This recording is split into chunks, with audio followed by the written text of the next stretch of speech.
बिल्किस बानो के केस में जो है 11 लोगों की रिहाई हो चुकी है और वो लोग जश्न भी मनाया है, तो इस पर एमआईएम की भूमिका क्या है? देखिए, बात बहुत ही हमको ये अफसोसनाक लगती है कि जब लोग पूछते हैं कि एमआईएम की भूमिका क्या है, ये इंसानियत का मुद्दा है और इंसानियत के अंदर जात, धर्म और मज़हब नहीं देखा जाता है। जब निर्भया का बलात्कार हुआ था तो पूरा देश सड़क के ऊपर आया था, हम भी सड़क के ऊपर आए थे। हमने ये कहकर नहीं आए थे कि एमआईएम उसके ख़िलाफ़ है, हम इंसानियत के लिए, हमें ऐसा लगा था कि हमारी बहन के साथ ये गलत हुआ है करके। आज जब बिल्किस बानो का हुआ है तो बार बार हमसे ये सवाल किया जा रहा है कि एमआईएम का क्या है। तो क्या महिलाएं जो है वो भाजपा में नहीं है? क्या शिवसेना के अंदर महिलाएं नहीं है? कांग्रेस राष्ट्रवादी के अंदर महिलाएं नहीं है? क्या वो इस बात का समर्थन करते हैं कि जिन्होंने इस तरह के भयानक हरकत को अंजाम दिया था वो आरोपी आज छूट जा रहे हैं और छूटने के बाद उनका जगह जगह के ऊपर जो जंगी स्वागत किया जा रहा है, इस्तकबाल किया जा रहा है, क्या वो हमारी तहजीब का हिस्सा है? क्या वो हमारी संस्कृति का हिस्सा है? क्या वो किसी धर्म के अंदर बैठता है कि हाँ, बलात्कारियों का इस तरह से सत्कार किया जाना चाहिए करके? तो हमारा ये कहना है कि इस घटना की जितनी निंदा की जाए उतनी निंदा करने की ज़रूरत है और हमारे सड़कों से नहीं आने की ज़रूरत है। अब हम वज़ीर आज़म से ये सवाल करते हैं कि 15 अगस्त के भाषण को एक मरतबा कान लग पे खुद सुन लीजिएगा कि आपने अपनी ज़बान से क्या बोला है। अपने कानों में वो आवाज़ एक मरतबा पहुँचाइए तो आपको समझ में आएगा कि 15 अगस्त को आपने महिलाओं के बारे में क्या बात कही थी और ये महिला के साथ जो बलात्कार हुआ था, उसके साथ जो बर्बरियत के साथ उसके साथ जो घिनौनी हरकत की गई थी, उसके जब आरोपियों को रिहा किया जा रहा है तो उनके मुजरिमों को जब रिहा किया जा रहा है तो यहाँ पर जश्न मनाया जा रहा है।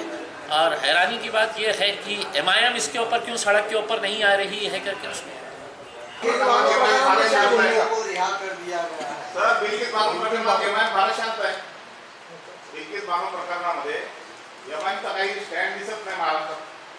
क्या करना है बताइए आप।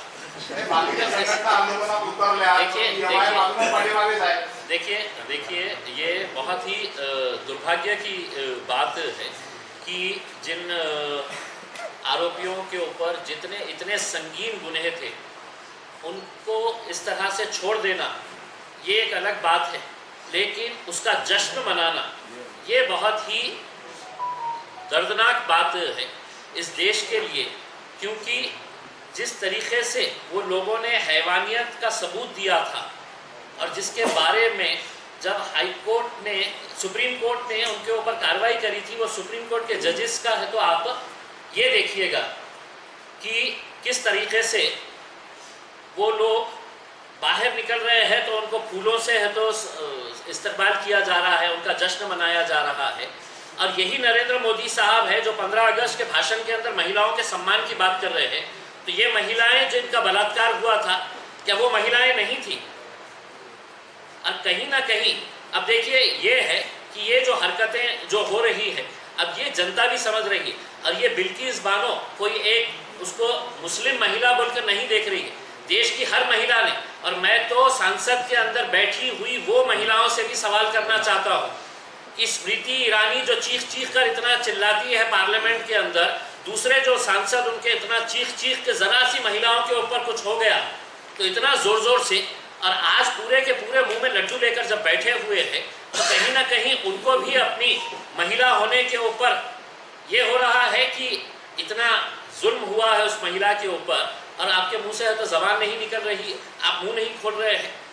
तो ये जो चल रहा है देश के अंदर, अब हम कितना क्या क्या करेंगे उसमें। अब हम सोच रहे हैं कि इसके बारे में जो है, देखिए मैं आपको ये बता रहा हूँ, आप इसको किसी एक राजनीतिक मुद्दे से मत देखिए।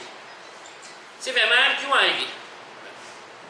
इसके लिए क्या मतलब कांग्रेस नहीं है? क्या शिवसेना की महिलाएं नहीं है? क्या भारतीय जनता पार्टी की महिलाएं नहीं है? क्या निर्भया का जब बलात्कार हुआ था तो एमआईएम बोल के हम नहीं उतरे थे?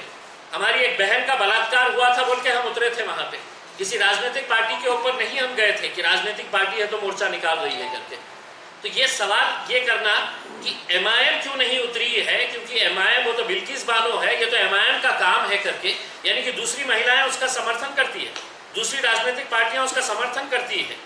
ये जो सोच है ये सोच बदलनी चाहिए कि बिल्किस बानो है तो उसके लिए एमआईएम ने उतरना चाहिए, और निर्भया है तो बीजेपी की महिलाएं उतरना चाहिए, शिवसेना की महिलाएं उतरना चाहिए, कांग्रेस और राष्ट्रवादी की महिलाएं उतरना चाहिए।